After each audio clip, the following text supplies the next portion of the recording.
Hi guys, so I am going to explain this week's writing assignment. Our reading assignment was to read the book Extreme Trees on Epic, and then you're going to have to pick two trees to compare and contrast. So when we compare and contrast, we usually use a Venn diagram. Oh, my circles didn't match up. All right, so this is kind of what it's going to look like. We're going to write in this, and first thing first, we have to pick the two trees. Right, so I don't want the big one. I want one of the spiky ones. Oh, let's do this one. What kind is this?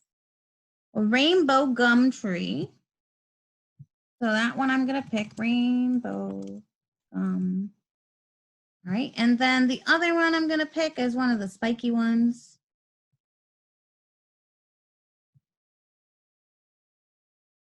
All right, and this one looks like a spiky one.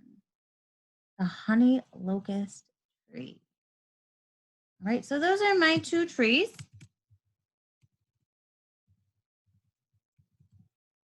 I am looking real close because I don't know how to spell locust. And the text is right there, so there's no reason for me to spell it wrong. All right, so I got my two trees. I need to now tell what's the same and what's and what's different. So, I mean, first things first, we know that they are both trees. And I'm writing this down here because it's not going to fit in the middle there. What else is the same about them? We might need to hop back in the text and look, right? So this one says, some trees have trunks that are covered with prickles. Silk floss tree and the honey locust tree both have spiky trunks. The sharp spikes stop animals from eating the trees. Honey locust trees have thorns that can grow to be 6 inches long. In the past, people used the hard, sharp thorns as nails and needles. All right, so I read that one, and now I'm going to read this one again, too, because I need to figure out what's the same and what's different. At a height of 250 feet, the rainbow gum tree is very tall. That is not the only extreme thing about it, though. This tree also has a rainbow-colored trunk. The bark on the tree peels off in patches. When a patch of old bark falls off, there is a new green bark underneath. Over time, the green bark changes to a different color, such as red, orange, or purple. Oh, I can't read this. Oh, let's go back. Oh, can't see. Back, it's patches covering that.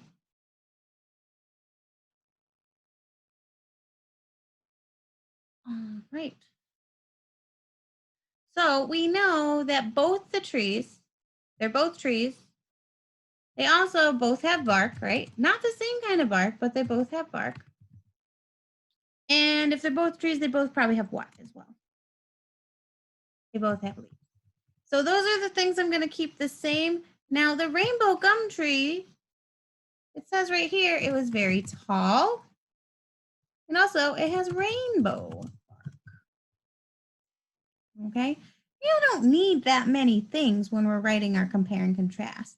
The honey locust tree has spiky. And I'm going to go back to the honey locust page because I need one more thing. Let's see. So I can write a little fact about the thorns that they can be 6 inches long. Right? You see how I went back into the text to get my information? Thorns are 6 inches long. Okay? So now we have all of this information and we can go ahead and start writing. And I'm going to change the color. I think I can change the color of the text. Maybe. So when we are writing our compare and contrast essay or our paragraph, we need to first tell the people who are reading it what we are comparing and contrasting. Okay, so I'm going to start with the names of the trees and the things that are the same, because that'll make a pretty easy introduction. Then in the second part, I'm going to go back and write the things that are different. So I'm going to write here, the rainbow gum tree and the honey locust tree are the same and different. Okay, so that is your introductory sentence. If I can change the size of this. Okay, and then, so that is the first thing you're gonna write is whatever trees you are, and they're the same and different. So then we're gonna go and say these trees, oh, we don't need that capitalized, are the same because they have dot, dot, dot. So that is your second part. So you're going to talk about all the things that are the same, right?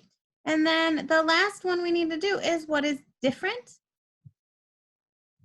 These trees are different by dot, dot, dot. And then you need to do at least 2 things that are different. All right, so we have our introduction right here. We have our intro or starter sentence for the things that are the same. And we have the starter sentence for the things that are different. The last sentence we always need to write is the concluding sentence.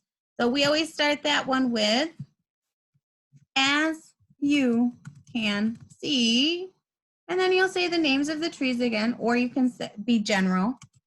These trees are alike and different in many ways. And this is very generic, so that means that you can use it as well for your writing, okay? So you are going to have an intro. You are going to have things that are the same. You are going to have things that are different, and you are going to have a conclusion. That is our writing for this week, all right? So you need to pick 2 trees and write about them, all right? And I know you guys are going to do a fabulous job because this is exactly what we do every single week. All right, guys, good luck.